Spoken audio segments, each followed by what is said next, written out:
Public confidence collapsing. CBC put Jews at risk in a report that lines that out. Ban on protesters, unlawful. China exposed in helping in Canadian election. And a massive rally in Edmonton. All that and more on The Really Big Show. I'm Jim Check with Now Media. On the phone with me, Ian Burns in Ottawa. Beautiful weather here in the central Okanagan again. Traffic moving very nicely in our live shop behind me there. How are things looking out in Ottawa? Oh, it's a beautiful spring day here in Ottawa. About 15 centimeters of snow. Current visibility probably about 20% right now, I would say. And general chaos all around, collisions, etc. Good fun. Sounds like the status of our nation. Well, appropriately, that's what's happening in the capital, yeah. So There you go. maybe the The politics capital. has spilled over into the The weather. capital reflecting Canada's economy. There's a report out, this is all I know, Blacklock story, that said that the CBC put Jews at risk. Media, including the CBC, left Canadian Jews ostracized and marginalized by normalizing anti-Semitic themes in news coverage, said Benai Brith yesterday. The advocacy group's annual audit of anti-Semitic incidents for the first time faulted media as a megaphone for terrorist propaganda. Yeah, and I feel like I say this quite a lot, but it's not just Canada. This is in my dark and poisoned and hopeless homeland of England, or land of my birth, let's say in England. It's believe it or not, even worse. The overhyped BBC is very bad for this. But in Canada, I don't know. Sometimes it feels like it's just sheer gullibility rather than any kind of malice, and that there are people in the press, particularly CBC, that are just too naive to know what it is that they're saying. But I mean, they outline here in this report how, particularly in relation to the October 7th massacre, how it's written by the CBC, and it's not just the CBC, to be fair, but this does concentrate on the CBC, but how the CBC refers to Hamas as militants and referred to the October the 7th atrocity or series of atrocities as, to quote, a surprise attack by Hamas militants. I mean, that's completely insane. A bunch of religious maniacs, the most extreme people on this planet, completely deluded psychopaths, broke into another country's territory and massacred children and women, as well as men, of course, but massacred about 1,000 people, civilians for the most part. That's not something to be referred to as a surprise attack by militants. That's one of the most deadly terrorist attacks in recent memory.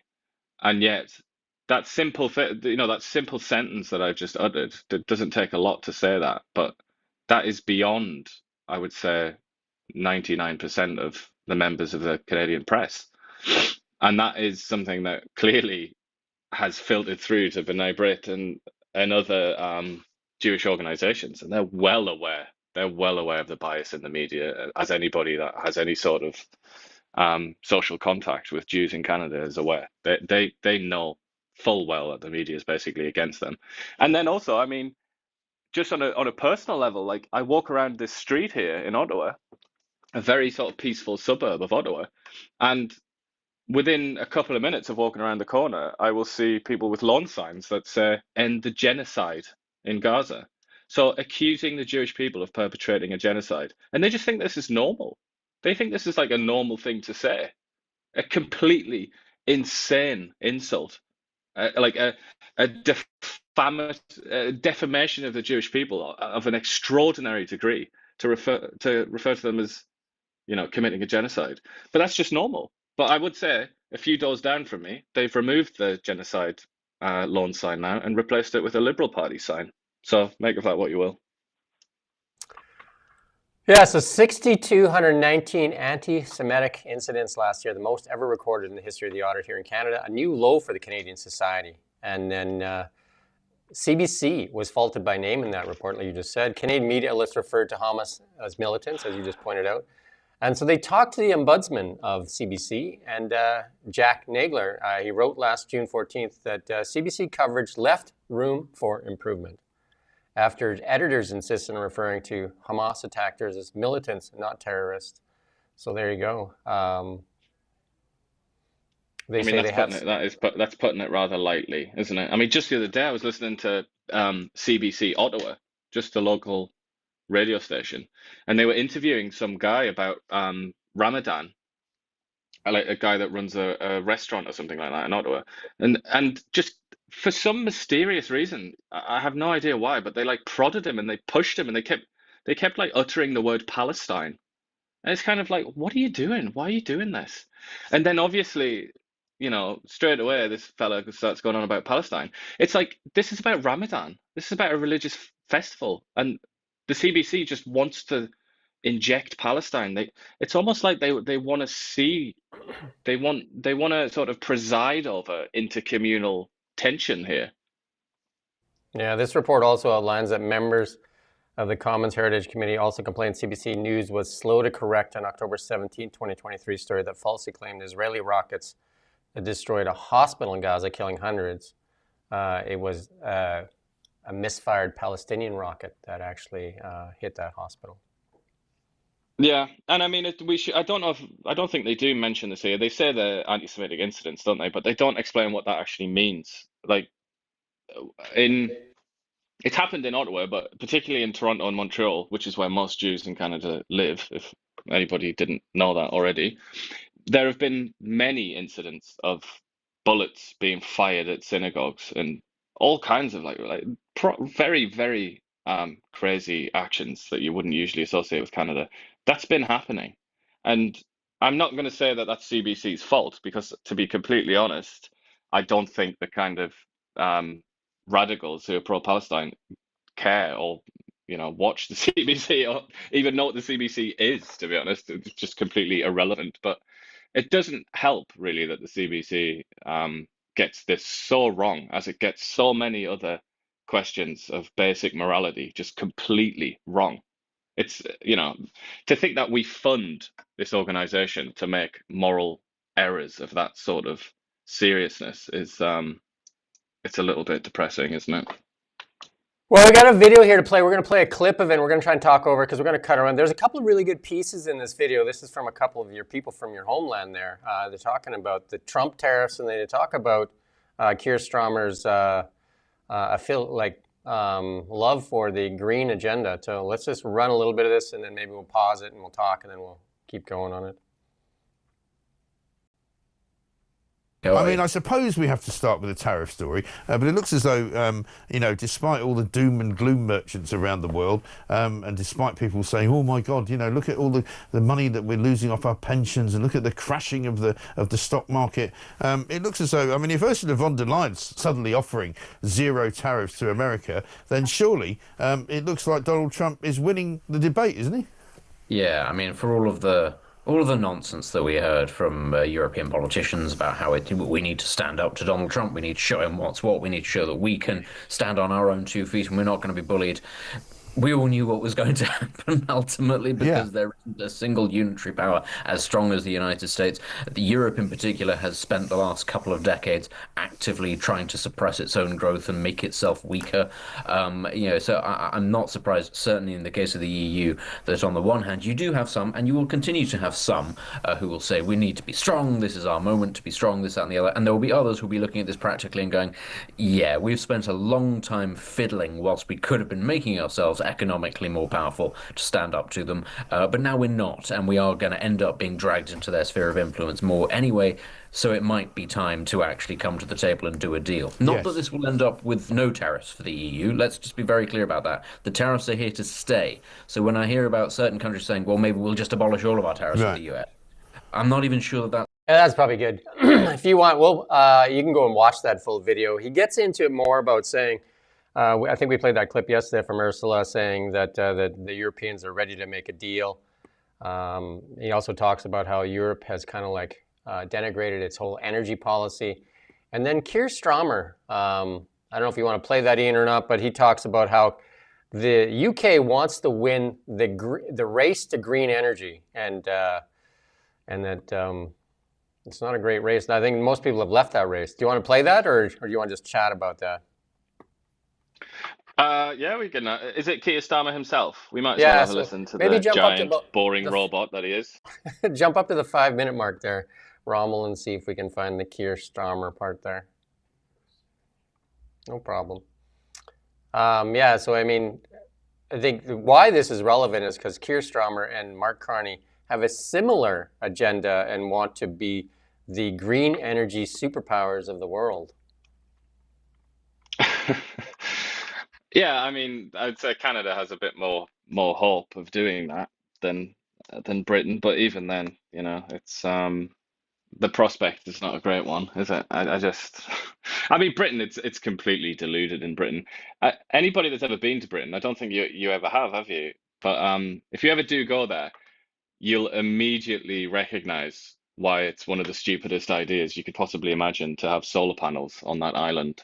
It is extraordinarily gloomy. It's like if the sun shines in England, everybody will talk about it.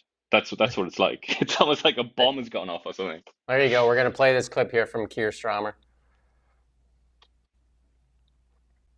Mean that the government is offering such easy money to people who are investing in renewables, that's why they're doing it. So basically, we're actually underwriting it all.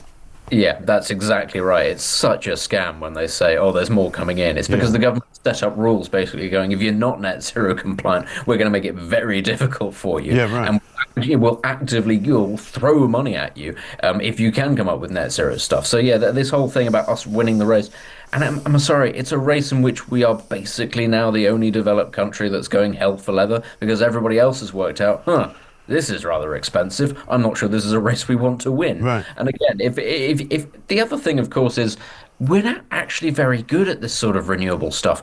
Most of the stuff that we buy in that is renewables is bought in from China.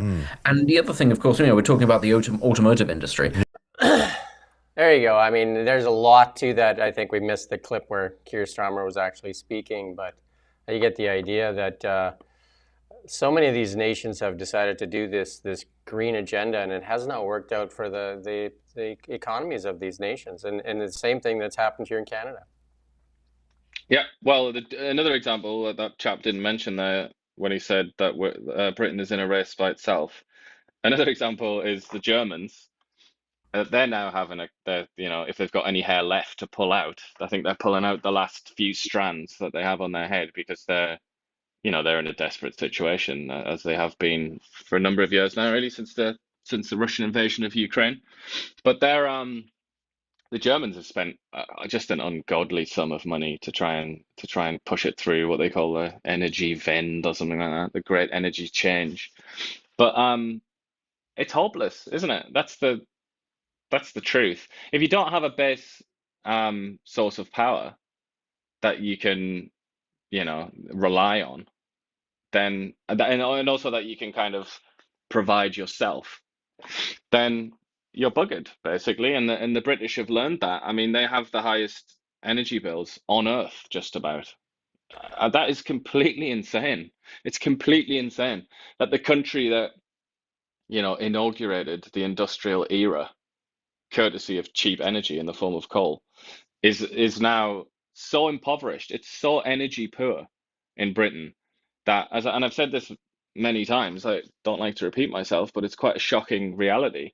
It's so energy poor that people sit in their homes with like 5 sweaters on and things like that and blankets because they can't afford to turn on their radiators. Like, I know that sometimes that also happens in Canada, but when people say that about Canada, I don't think they know quite how dire it actually is in England. I'm saying like these people barely ever turn on the radiator. They sort of like they get worried about using the washing machine. People in England will be like, oh yeah, I don't know if I can use it today because it's going to be so expensive. That's what it's like to live in a country that's as impoverished as England is because of its energy policies, and it's pretty much all down to the hostility that the government has to traditional functional energy and Well, I mean, the many billions that they've poured into wind turbines and the rest. The sad thing is that Canada is an energy-rich nation, and we're trying to copy their blueprint. And Keir Starmer and Mark Carney, a similar type plan. They said Mark Carney said just the other day that he wants to make Canada the green energy superpower. So him and Keir are working on the same plan. The sad thing is Canada has abundant natural resources in traditional energy. England has an excuse that they don't. They have to buy it. So, that you could say, well, that's the reason they're doing it. But Canada, on the other hand, it seems to be the, I don't know what you would say, what would you call it, when you have all this energy. And I think in the book he outlines that he wants to keep most of it in the ground. I don't know what we're saving it for, but doesn't make any sense to me. Yeah. Well, I would say the British actually almost makes it worse. In fact, it is what makes it so almost on the verge of evil, what the government has done there. Is the British actually do have quite large gas and oil reserves in the North Sea that are within their territorial waters. They also have the potential for fracking, but that has been blocked by environmentalists. And, it's a bit old-fashioned. It's a bit kind of, it marks you out as a bit of a weirdo to even say it. But Britain has a super abundance of coal. It still has some of the best coal in the world, just ready to be, you could have a go, you could use some coal. That's certainly what they do in India and China and other parts of the world. But obviously nothing compared to Canada. We should add. I mean, Canada has just enormous reserves of oil, particularly, and quite a lot of natural gas as well. But I mean, I would say as well, on a slightly less sort of depressing note, Canada does have something in abundance that the British really don't have, which is land. So if you're gonna, because all of these schemes, all of the green energy schemes require such a huge amount of land, a massive amount of land to have like a wind farm or to have a solar farm or whatever. It just takes, it's land is in many ways the sort of the biggest demand for that kind of thing. And Canada does have that.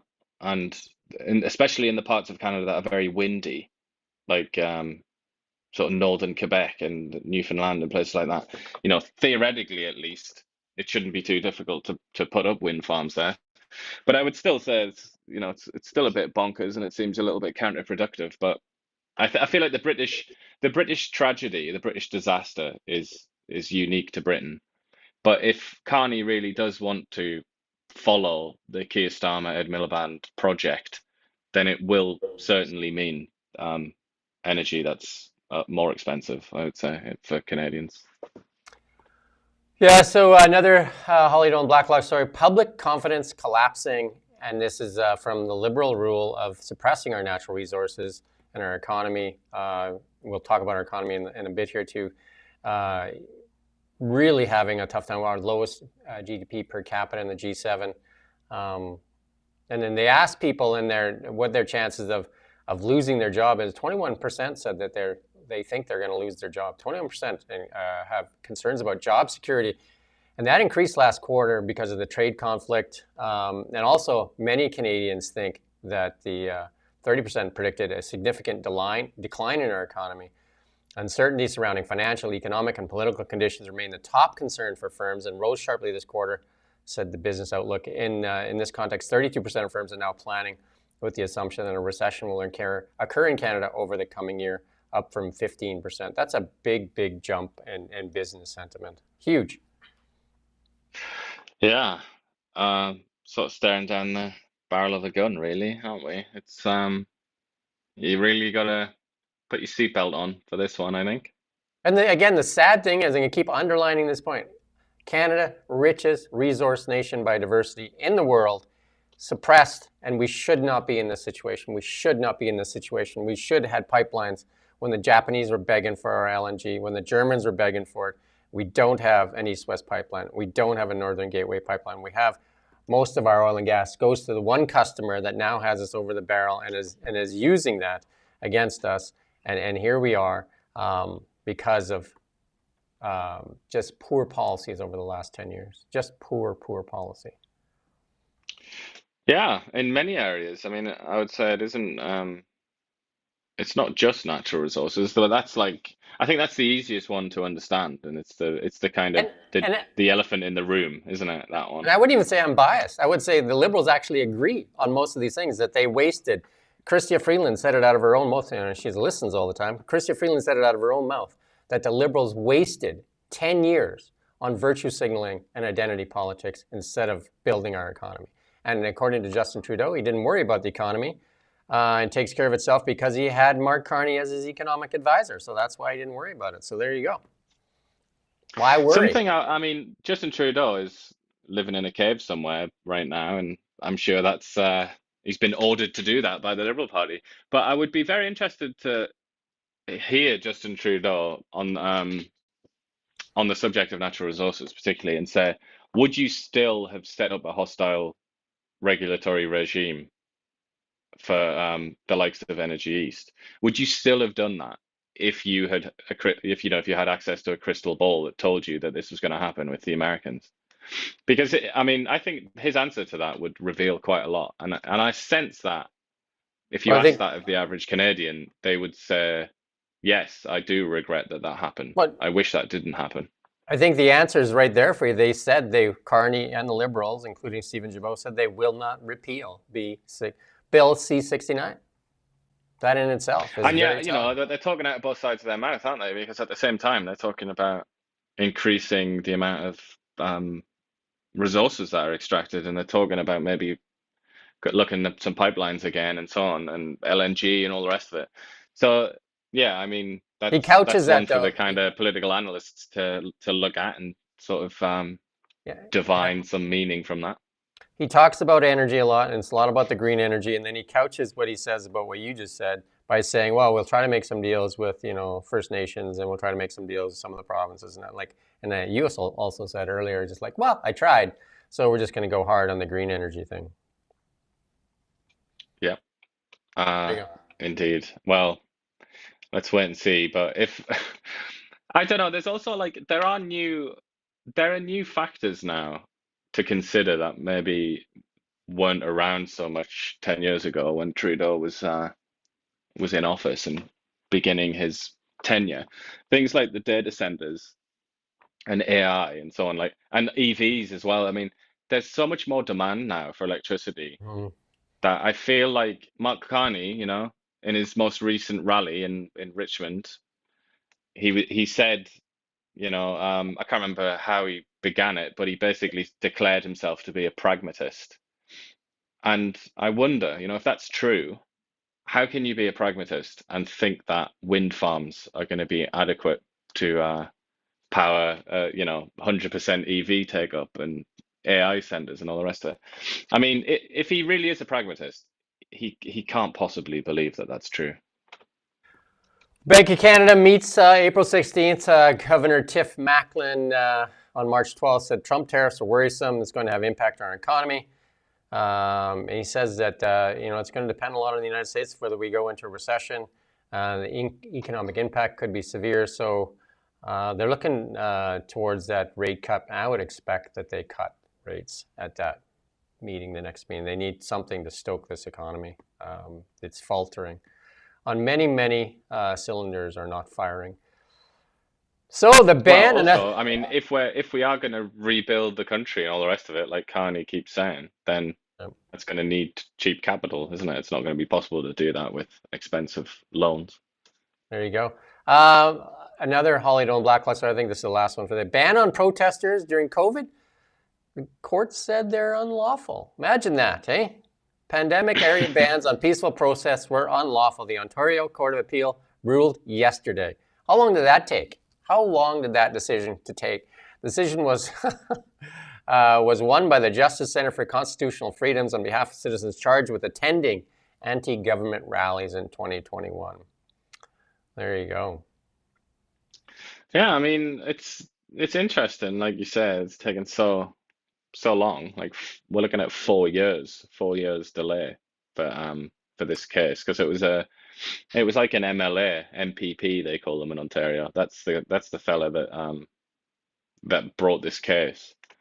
But yeah, I mean, people at the time said this. It was quite obvious that these policies, these authoritarian policies during COVID, were quite obviously contradicted the Constitution, the Charter of Rights and Freedoms. I mean, you don't have to be a lawyer to recognize that, surely.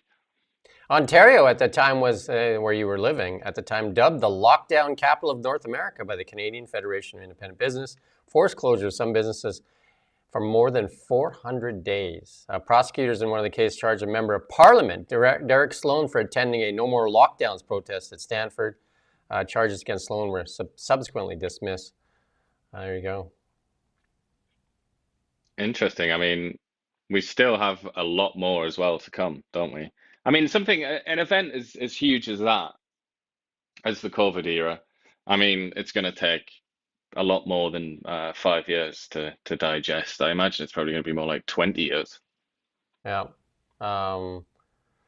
Yeah, so the big rally, the big rally happened in Edmonton, and I think this is the largest rally ever for a political campaign.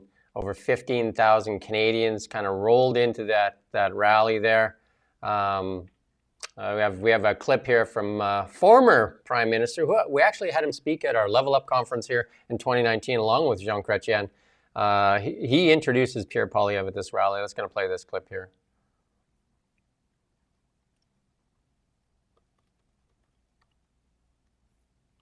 Friends, don't let anyone tell you that he was born to be Prime Minister, or that he can just somehow parachute into the job fully prepared. Political experience, elected, accountable political experience, and the capacity for growth with that political experience, that is what Pierre has demonstrated for 2 decades, and that is the single most important characteristic a Prime Minister needs.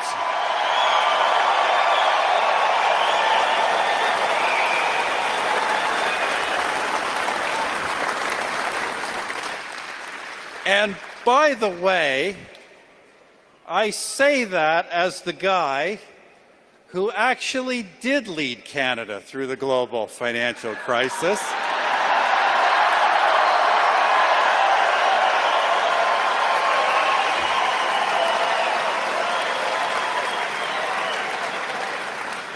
I hear there's someone else claiming it was him.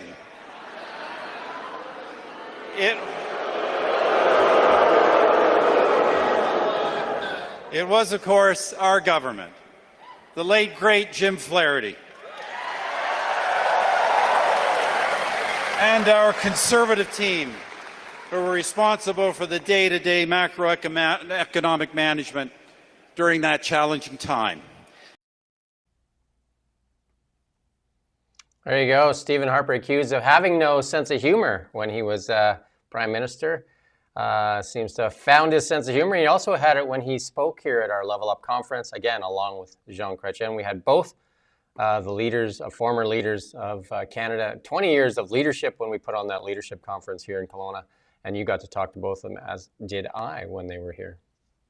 Didn't want to chat to each other, though, did they? Oh, unfortunately. They kind of avoided each other. I think they ended up on stage later, at a later date after that one, though. Maybe we got them together. We'll take credit for that. How's that? Yeah, maybe something happened in an alley that we weren't aware of or something, and they had rapprochement. But it was interesting, though, I would add here. I mean, in most countries, in most eras, it would be like, okay, former Prime Minister from the same party as the guy that's running for Prime Minister endorses that guy. I mean, usually that's like dog bites man. It's like, okay, who cares? But it is actually interesting in this case because Harper doesn't really do stuff like this. This is not really his bag. He's like, I don't think he did anything with Erin O'Toole, and barely anything with Andrew Scheer. I think he did endorse Scheer, but he didn't exactly do something like this. He didn't speak at a rally or anything like that. No. So like it is interesting. Like he clearly does. He either really likes Pierre Poilievre or he really doesn't like Mark Carney. One of those has to be true, I reckon. Or maybe he likes 15,000 people, because that was massive. We got a little clip here to show you how massive this rally was. I mean, again, Global News said yesterday, we played that clip that said Pierre Poilievre has rock star status. There you go. We're going to play a little clip here to show you what this crowd looks like in a warehouse.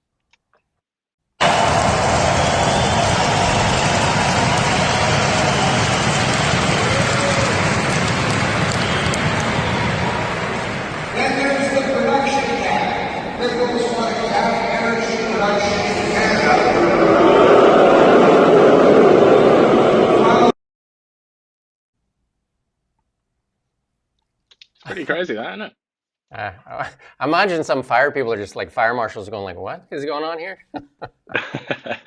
There was a bit of like, it was a bit infantile. I have to say, I have to be that person that says that it was a bit kind of like, almost like kids theater or something, where it was like booing.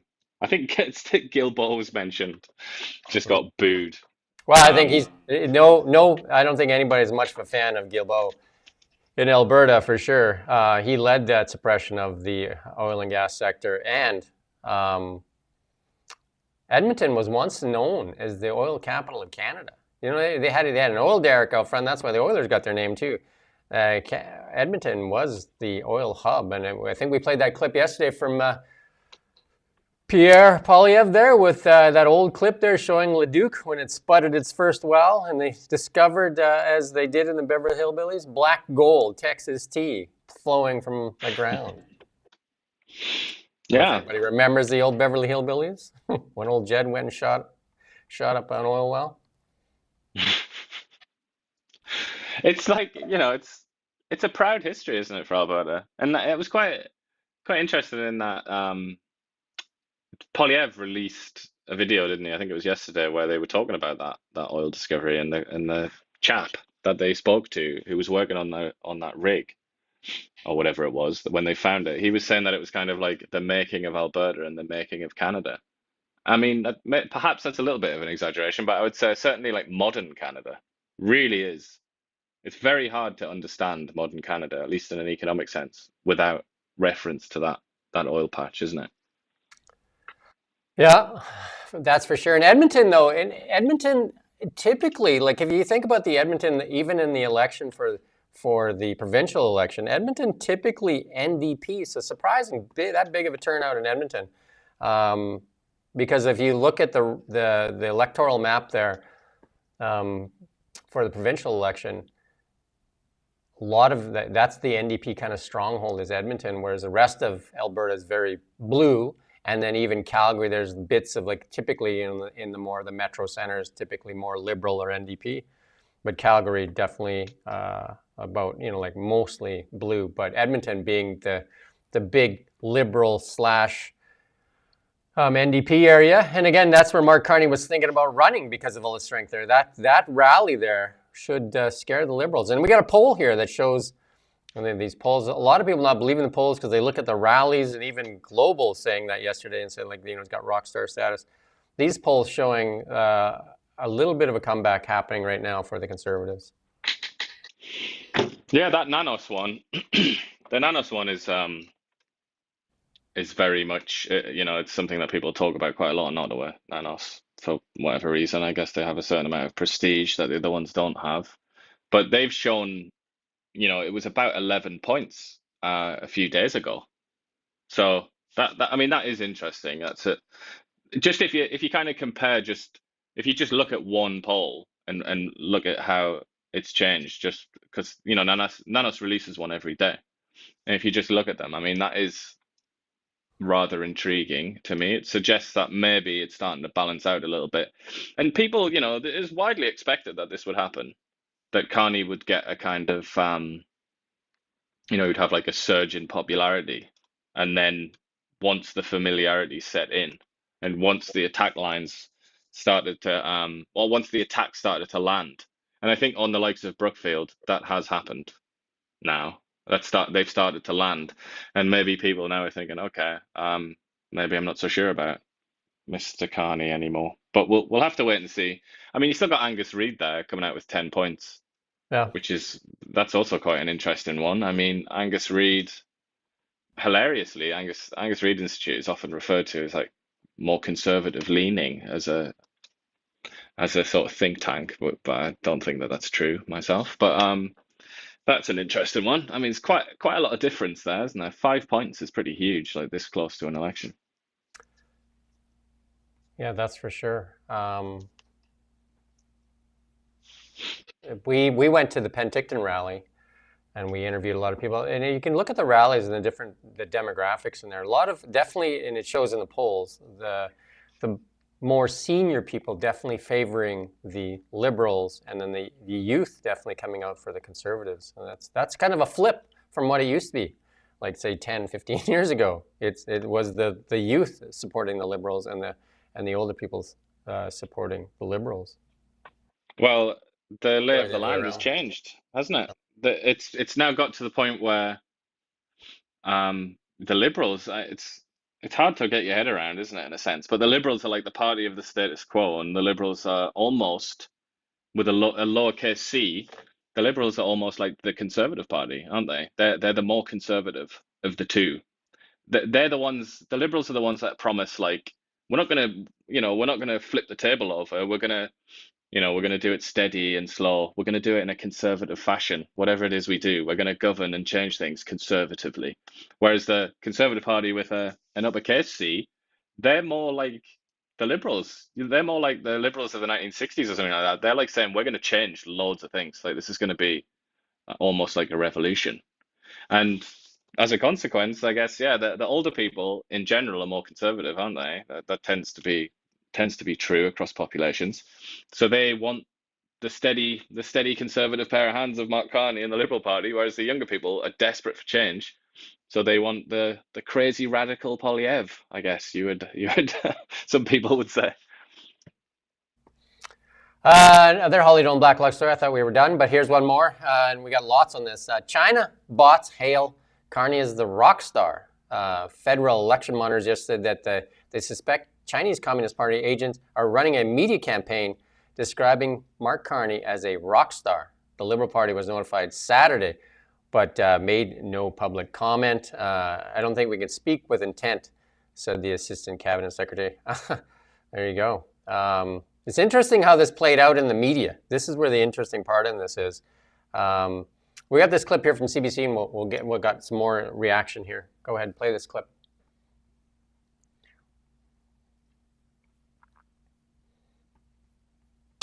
Positive headlines about Mark Carney, right? Rock star, banker, strong PM to deal with the U.S. There were some others that were more critical, but the ones that have really sort of surfaced in this, it's feeding the, China likes the liberal sort of social media arguments. What do you make of what we saw today from this? Yeah, on balance, it looks like they were trying to put a thumb on the scale for the Liberals and for Mark Carney, and we should all be concerned about that. Everybody should be concerned about that. I've seen no evidence that he sought their backing. We all know that he was in China last year as part of a delegation of financiers, and that he met with President Xi. But this is something that should concern all of us. And I do like the close to real time information that site is giving us as this is going on. I think that this is very, very helpful and very useful, and a good reminder to all of us in Canada that there are lots of people out there who don't wish us well. They're not just in Washington D.C. now. They're everywhere, and we should be concerned about that, and we should ask some tough questions of our leaders. There you go. And then some of the outlets. Here's the Toronto Sun with this cover that they're running, saying China's choice, and then also the National Post. China boosted Carney's posts. And then the other part that seemed odd, and then this has been running for a while, so a lot of people really shedding a light on this. CTV with election task force detects Chinese information operator targeting Carney. And it made it seem like, if you can play the next one there, it made it look like that he was actually the target of this campaign. And then CBC again report an online targeting of Carney. And then again, a global news Carney targeted, and then a Reuters says WeChat account pushing false narratives, kind of going against what actually happened though. Weird. Yeah, no? just astonishingly disingenuous. A really, really terrible use of the English language. And something that you didn't mention there as well is in the little sticker thing, on that interview, where that guy was, whoever that was, I didn't actually see who he was, but he was talking quite sort of sensibly about it, I think. But then the CBC sticker thing said security officials report Beijing-linked WeChat focused on Carney's stance on US. I mean, that means nothing. That means absolutely nothing. That's almost like saying, you're talking about like somebody that's accused of murder or something, and just saying like, man 41 connected to incident downtown or something like that. It's like, oh, right, who cares? And then you find out, oh yeah, he's accused of murdering somebody. It's just like that journalists, as I'm sure anybody listening to this is more than aware, journalists can and often do manipulate the English language for various reasons, and I think we saw that on a massive scale yesterday. But in their defense, to defend these people, Sean Boynton here and all these other people, writers, I would say I looked at that website straight away. It's a government website that publishes this information, and the way that they'd written that, like the way that these stories were written, were directly linked to the way that bulletin was written by whoever it was in the government, because they wrote it in an atrocious way. It seemed like it was somebody who was writing, like, whose English was, not very good. I think English is a sort of fourth language or something like that. It was written in like bureaucratic, impenetrable, really awful English, where they didn't want to say anything. I suppose they've probably been told by their higher ups to not use verbs that might imply certain things or whatever. So it's written in like the worst PowerPoint presentation you've ever read in your life. And then they put these screenshots of the WeChats, but they left them in Chinese. So they just had, so it was just Chinese, it was like Mandarin Chinese, like, or whatever it is, the Chinese script. How on earth are we supposed to like actually see what they say? So everybody that knows what they said had to get them translated. I just used ChatGPT, a little plug there for AI, and it worked pretty well. But it was this all stemmed ultimately from a really bad government report, and then a lot of people, I think, were kind of happy to go along with it, like the Yeah, it'd be Canadian press interesting to and see so on. if you look at those and see if they retracted those comments and fixed those headlines. One of the comments saying that you called Pierre Poilievre a radical. I think Ian was being sarcastic in saying people would call him a radical for changing ideas, not that he is a radical. Maybe I need to Work on your change my name. sarcasm. Put in brackets or something. Put in brackets after my name. Often sarcastic. Sarcasm sometimes is missed. You have to watch the whole show before you start pulling out the labels and that. So sarcasm is one of the things. The editorial cartoons used to shape a lot of policy in the world too. Editorial cartoons, sarcasm, useful tools. Banter, you might say. I just don't know how else do you deal with 2025 if not with a bit of a wry smile. I don't know. So the Western Standard, another outlet that many accuse of being, I guess they actually mainstream media has turned the word right, or far right into like almost like a slur, and so Western Standard would be, they would have labeled it as a far right or right-leaning publication. Anyway, they came out with a story, and they've got their paywall down. So if you want to read some of the Western Standard stuff for the next month, they've taken their paywall down for the election. And this headline comes from them. Brookfield accused of violating Indigenous rights and damaging environment in 4 countries. Lots of stuff has come out on Brookfield Asset Management. Not exactly a super great corporate citizen. If you were to do a study on Brookfield, tons and tons of stories out there about it, cheating on carbon credits, a whole bunch of things, tax evasion in Canada here. Not a great company. And who was running this company? That smiling face right there. Mr. Smiley. I don't think anybody could accuse Brookfield of being Canada first. Put it that way. No, they moved their headquarters to the United States, and they have violations. There's some lawsuits, I think, in Peru and stuff like that. I can't remember if that, but in a South American country, there's some lawsuits pending still for violations, human rights violations, stuff like that. So lots you can go real about Brookfield Asset Management. There's a lot out there. And again, during, this is one of his biggest faux pas, is when he said that he had nothing to do with moving Brookfield to New York, the headquarters there, when it clearly was him. His name was at the bottom of the letter to shareholders. And then here's another clip here from asking about the tax evasion from Mark Carney.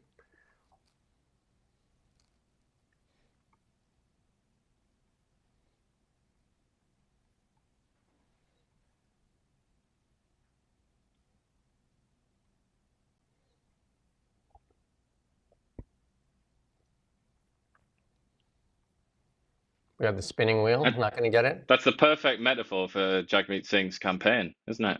Loading. Loading. Yeah, loading. Hasn't Anyway, quite begun you yet. got it? You got it, Rommel? Okay, let's play it. I think you got to back up there, yeah. Where their businesses were located above a bicycle shop in a small office in Bermuda. It almost sounds ridiculous when I say it out loud.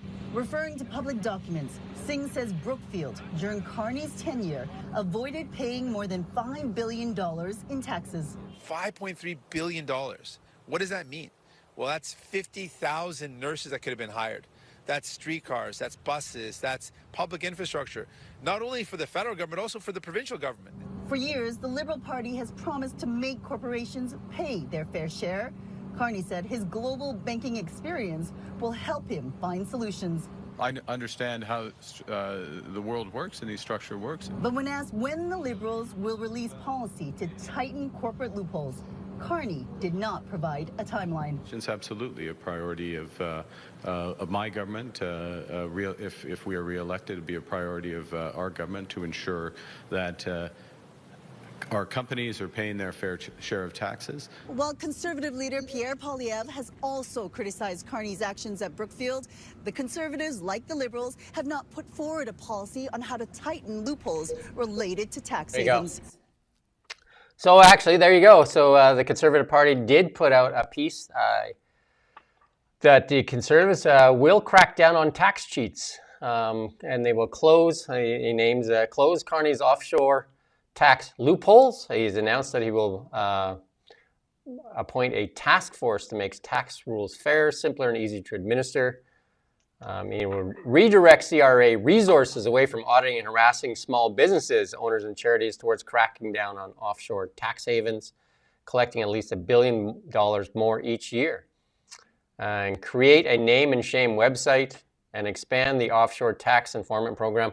There has been a lot of focus on small businesses and stuff like that, and even the gig workers, and then these people that like billions of dollars that have been offshored that should be paid into the Canada's economy. It seems odd. It's hard to defend, isn't it, when your entire campaign, as is true for Mark Carney, is built around the idea that you're like the ultimate patriot, and that you've almost like you've come out of paradise. You've voluntarily left the paradise of being a chairman at a massive asset fund to come and roll your sleeves up and work in public service. That seems to be the general kind of idea, the strategy behind his campaign. It's very, and yet when you work for a company like that, it's it's hard, isn't it? It's very Donald Trumpish, where you say, well, I played with the rules. And it's exactly what Mark Carney says. I played within the rules. What he neglects to mention there is he was part of the rule makers, being the Bank of Canada. He was part of the rule makers, making sure that there was, like ways for large corporations to dodge taxes. So if you're also the rule maker and then you're the rule breaker and it just does not look good, it's a really bad look. And then to wrap the flag around yourself and say that you can actually connect with the common person, it does not make a lot of sense to me. When that there's violations in operating in other companies and all that stuff, it just doesn't make sense. Moving the headquarters to New York, and he could have said, Brookfield, move it back, because he was part of the decision to move it there. He could have said, here I am in Canada now. I need to get it moved back here to show, because the Liberals are pushing this, buy in Canada, made in Canada, do all these things, and again, not so much for the person that wants to lead the nation. Yeah, and I mean, it's probably worth bearing in mind, like, what sort of people get these jobs? What sort of people get these offers? It's not just you can't just submit your resume and expect to get a job like that at Brookfield. He got that job because, as you sort of hinted at earlier, he knew the rules. He knows the rules. He knows, and he's also got the most like glorious contact book you could ever imagine, where he's got like prime ministers and presidents and all sorts of people on his personal cell phone, I'm sure. Like, he knows people, he knows the rules, he knows how things are done. So you get somebody like that in, so that basically you can do whatever you want, and he'll show you how. And you got to remember, he was known around the world, and he went to the Davos and all those things as the leader of this climate change agenda. So he designed policies and set up structures so that was the benefit of these companies. And in Canada too, like if you're the Bank of Canada governor, you're policy setting. And he also was the economic advisor to Trudeau. So he's there in the background making policy. And never did he say, hey, we're cheating the Canadian government of $5 billion in taxes. We should fix that loophole. Did he? No, but what he did say a few days ago, or maybe last week, was that what he did in terms of like tax dodging at Brookfield actually benefited millions of Canadian pensioners and investors. That's actually how he tried to explain it. But he didn't add that in the process of making sure that some retired teacher or something like that got a slightly better deal on their pension, in the process, the CRA was deprived of quite large amounts of money that could have been used for, I don't know, things like pensions. Pensions, and also for, like the Liberals want to say, dental, homeschool care. How about our healthcare system? That could use a boost for sure. Our healthcare system could use a boost. How about the military? I mean, oh my God, yeah. They could use some uniforms that actually keep them warm. A sleeping bag and a submarine that isn't from a 1990s garage sale from the United Kingdom. 4 submarines we have. 4 submarines that we bought in a UK garage sale in 1990, diesel submarines that probably sound like like a bad MTV movie when they're moving around underwater there compared to the nuclear subs that most world powers have. And we have the biggest, Canada is borders, the one asset, the Northern Passageway, that is probably one of the most coveted in the world right now. Yeah, a very, very dangerous territory. But Canada also has the largest coastline in the world, if I'm not wrong. So, plenty of opportunity for submarines to go and do their business. 4 diesel subs that we bought in a UK garage sale, and 2 of them lit on fire when we were bringing them home. And the UK said, yeah, those are yours. We tried to get our money back. Sorry, mate. You should have looked better. Anyway, we got another chart to show you, not a good one either. Another Canada, remember the old Friendly Giant? And way down here is Canada, at the bottom. Yeah, and there's the explanation next to it. 10 years. Massive population growth. And 10 years, Canada is actually 0.5%. They got it at 1 here, like there, well, because it's under that. Canada, at the bottom of the pile. Costa Rica kicks our butt. South Korea, Denmark, Portugal, Chechnya, Netherlands, Belgium. Hungary as well. Hungary, my homeland. I've never been there, but my mother and father escaped the Hungarian Revolution. Hungary, yeah, there you go. There you Even go. Greece, like the sort of international embarrassment 15 years ago or something, wasn't it, during the Eurozone crisis? Yeah, they're going bankrupt. Yeah. And there's Israel as well, which is constantly like being attacked and having to defend itself and go to war, spend loads of money on its military. Everybody in Israel has to serve in the military as well. It's like they have a draft system in place, and yet still Israeli economy. Do you remember when when the Liberals are making fun of Mexico? Yeah. We're lower than Mexico. Well, I mean, just look at these some of these countries are like very seriously dysfunctional, aren't they? Like Colombia has so many problems, and Italy and Japan and all these countries, they've got massive problems, but there they are, surging ahead. Surging ahead. Okay. This is one you put in there. Just found out that we're assisting grad student 4 profs who filed a petition asking a BC court to protect academic freedom by ordering UBC's admin to comply with statutory requirement to refrain from political activity. Yeah, it's a very interesting one. It's 4 professors and 1 grad student, and their argument is that basically UBC and UBCO as well. They mention UBCO in Kelowna. They say that they're kind of the university is violating the law, actually, they say, by being political, by politicizing their management, but with things like the First Nations land acknowledgements, which they say in the claim that they've submitted in the petition, or whatever you want to call it.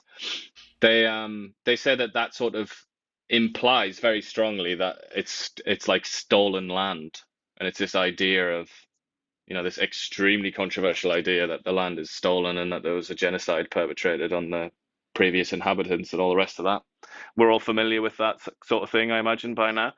And then also DEI, they say, and then also Israel Palestine, it's kind of meddled in those areas, the university sort of administrative staff, all of which I think we've sort of become familiar with, haven't we, at this point? We're used to seeing that from all kinds of institutions. Like, just universities are just one among many, I think. Yes. And then this thing out of the Telegraph saying 2 Chinese soldiers have been captured while fighting in eastern Ukraine, according to Vladimir Zelensky. That's remarkable, isn't it? Yeah. I must say, I find it extremely distasteful the way that they release videos when they capture people. It's like both sides in this war have done that repeatedly. And it's, I believe that's against the Geneva Convention, but forget the Geneva Convention. It's just like, that's against like human dignity, isn't it? But this is quite an interesting one. I mean, the Chinese, I would presume the Chinese will say, these are like criminals or something. They escaped China and they've gone off and joined this military without our knowledge. But that's quite embarrassing for China to admit, because it has, almost near complete control over every single citizen within the borders. And you can't buy a train ticket in China without the government having knowledge of that. So I mean, it would be quite hard for them to explain how these people succeeded in going off to Ukraine to fight in the Russian army. I think but then the alternative is much worse, which is that they were actually told to go by the Chinese state, in which case, get ready for World War III. Yeah, one thing we know for sure is that China is not our friend. No, but they are Russia's friend to an extent, at least. They're Russia's friend until the Russian demographic crisis makes it impossible for the Russians to hold on to Siberia, and then the Chinese will gobble that up and enjoy all those natural resources. There you go. Let's move on to markets. U.S. markets surge at the open. It's kind of tailed off a bit. They were up about 1,300 when the day started. A huge jump out of the gate. Since have kind of peeled back a bit. Now up about 438 points. They're going to be a little volatile here. They're going to chop around. But I think a lot of the analysts out now saying that the worst of that reaction is over, and we should chop here a bit and then start to move higher. But there was a huge jump this morning on all stocks too. And then, like I said, they've kind of peeled back a bit. And like you say, you're going to see a little bit of that fluctuation as we move along here. I think that's because of all this talk of like deals. I think that's made people think that this will all be ironed out. Gold, we're just going to jump ahead to gold here. Gold was up big this morning as well. Gold was up huge this morning, and it has peeled off as well. Gold has now peeled off a bit. Gold was as high as 3,023 this morning, and now it's just under 2987 right now. It's a little under when I clipped that. Bitcoin as well was looking like it was going to start to recover a bit, and Bitcoin right now is actually sold off again too. Again, you're going to see this drop. It's about 77,582 right now in the Bitcoin world. There you go. And Canadian dollar. Again, just kind of hanging in there in that 70-cent mark, looking for direction. I think it wants the election and it wants to see where it's going to go. So there you go for the markets. Moving on into our AI and tech sector. Meta introduces Llama. I'm not sure why they named it Llama, like thing that spits at you all the time. Llama for Herd. There you go. It's its most advanced AI model yet. and it's also previewing Llama Behemoth, one of the smartest LLMs in the world, according to Meta. The new models use a mixture of experts, architecture, and activate only when some of the model's parts are doing each task. There you go, Llama. I haven't used Llama yet. I use ChatGPT and Grok. I haven't played with Llama really at all. You? Nope, I haven't really been tempted. I find Meta's products in general are rather crap, but what do I know? I find the Meta ban of our outlets, the Meta ban with Bill C-18, the Liberals, and the Meta fight, where they've made news outlets suffer. Well, the two of them both enjoy the benefits of it, and we don't. There you go. This one is I do really... agree about the name though as well. Not just because llamas spit on you, but also well, we feel like it's weird, you know. us. Usually like when they're marketing a product, they don't do like two consonants to start a word, for example. It's just it's quite a technical point, but I feel like it's not the best word if you're trying to sell a brand globally. You don't usually do things like that, in my experience. There you go. Lots of nasty comments on TikTok. We have TikTok running today. Wow, that's a nasty place there. Our regular audience. You got me excited now. I'm gonna have to check. Lots of really nasty comments. Very aggressive people there for sure. One of the interesting things is, and if this turns out to be possible, they brought back a wolf that was extinct. This company, a biotech startup, Colossus, which had a $10.2 billion valuation in its last funding round, has brought back 3 dire wolves from DNA. It's that was announced. It was like all of a sudden that kind of came out of nowhere. Yeah. Obviously, Time did it, but then lots of other people jumped in on it. There was somebody on Joe Rogan, I think, was talking about it as well.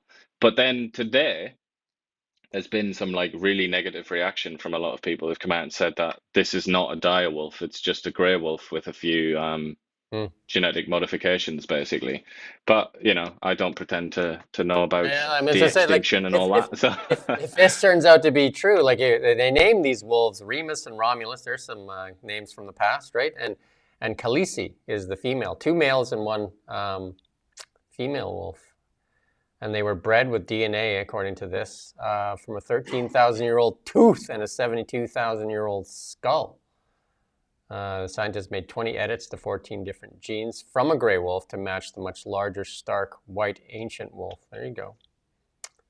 So it's tied to that. And then somebody was saying, like, bring back a woolly mammoth next. We'll be careful what we bring back. I'd like to bring back... Tyrannosaurus the Rex? giant hominid species. Like there was a giant hominid called, I think, Gigantopithecus or something like that, which is like a 9-foot tall sort of relative of humans. That needs to be brought back because we need proper security guards, don't we? And they could do that job. Yeah, and this one's for the people on TikTok that probably, with their comments, then would love to start freaking out. Here it is, Tesla. There you go. Get your engines revved up. India says no to BYD, the Chinese auto manufacturer, and Tesla is. They want Tesla in India. That's a big car. That's a big auto market. Huge. Second largest population in the world. China and India. They have. They've got such a weird relationship, China and India. It's like. I mean, the settled wisdom was that they were very, very hostile to each other and that they were basically enemies. And then obviously, I don't know if you can remember where their soldiers like killed each other in hand-to-hand combat in the Himalayas a couple of years ago. Pretty dramatic. But then in other areas, they do business with each other and they're quite friendly with each other. So I don't really, I don't know what this is about. Maybe they're trying to get something from the Chinese in return. Glenn, one of our frequent viewers, said that we should bring back the Ogopogo. I'm all with you on that one, Glenn. The Okanagan Lake needs the Ogopogo and the Loch Ness. And there's rumors that said there's a tunnel underneath the Loch Ness Lake or whatever, and Okanagan Lake, that it's the same beast, the Loch Ness Monster and the Ogopogo. It's it's a very alluring myth, that, isn't it? Like the idea that they were trapped in these glacial lakes. It would be nice, wouldn't it, if they were in there? There you go. Lady of the Lake, let's bring her back too. Maybe she can bring the sword back and maybe we can get some normalcy back in the world. There you go. Right? Remember the Lady of the Lake? Yeah. And then another piece in the, to get people fired up, Grok coming to Teslas. You can talk to your car as you're driving into work. I talked to ChatGPT. It would be nice if it was built right into the car, though. That's pretty cool. Look at that. Maybe ChatGPT are going to make their own car to put it in. Yeah, well, maybe. Again, concept cars, easy. Production cars, hard. Very, very, very hard. We're getting to the best part of the show here, the fun parts, right? You ready? Here comes the memes. Entire federal workforce replaced by a 16-year-old Chick-fil-A worker. Why not, hey? Yeah, I mean, I could see it happening. A couple of chatbots and a Chick-fil-A worker. Because, you know, those guys in those fast food joints, they work pretty hard. And they didn't get that food out there in a hurry. And they certainly don't work Sundays, do they, Chick-fil-A people? And that's all their day of rest. All the angry people are going to love this one. Trump gives speech on sign of strength of the economy while wearing a barrel for clothing. There you go. Hey, something for everybody. Something just for everybody. Sort of completely makes no sense, really. That's why I like that one. Something for everybody. And then protesters demand government waste. Bring back waste. Hey, everybody needs waste. Everybody needs government waste, don't they? There are certainly some people that very much enjoy government waste, yeah. And then there's people on here really defending Brookfield. Maybe they should read some stuff on the internet about what a great corporate citizen. Maybe they're going to defend why they tax dodged $5 billion. There must be a reason for that as well. Or, you know. I would say to people, like, if you ever find yourself passionately defending a $1 trillion asset fund, you can't, and you're not involved with that and you don't personally benefit from that, you kind of have to ask yourself, like, how the hell did I end up here? How the hell did I end up defending like a corporate monster? Like, nobody, I mean, this surely can't be news to whoever this person is. Nobody defends an organization like that except the people that benefit from them. And there's a reason for that. They're not your friend. They're nobody's friend. That's why people like Bernie Sanders exist. Just, I would say, ask yourself some questions about where you've ended up in life. I think they failed to start asking questions about they're all in on one thing and everything else bad, and it doesn't really matter. So you just it's basically raging all the time, and that's why I think we're seeing violence against Tesla. We're working on that story on violence against Tesla here, because locally there's some we've got some people that have been interacted with, and then that lady in the Lower Mainland there, where a rock was thrown through the windshield and she was injured significantly. Because people bought a car. This rage against the machine or whatever they think they're raging against, this has to stop. People are, you can't justify raging against another person because you think you're politically correct in some kind of, that doesn't exonerate you from the responsibilities of a law and order nation. Yeah. Drink the Bud Light, watch the Snow White, and drive a Tesla. Break all the rules at once. There you go. Hey, I'm gonna, there you go. I don't drink anymore, so I mean, I was actually golfing with a guy that was drinking Bud Light. I was golfing with the guy drinking Bud Light, and he's what they would call a redneck, and he's a Trumper, a redneck extremist that works in Fort Mac, and he was drinking the Bud Light. So he crossed over. Why can't you? There you go. He didn't have a problem. Break the taboo.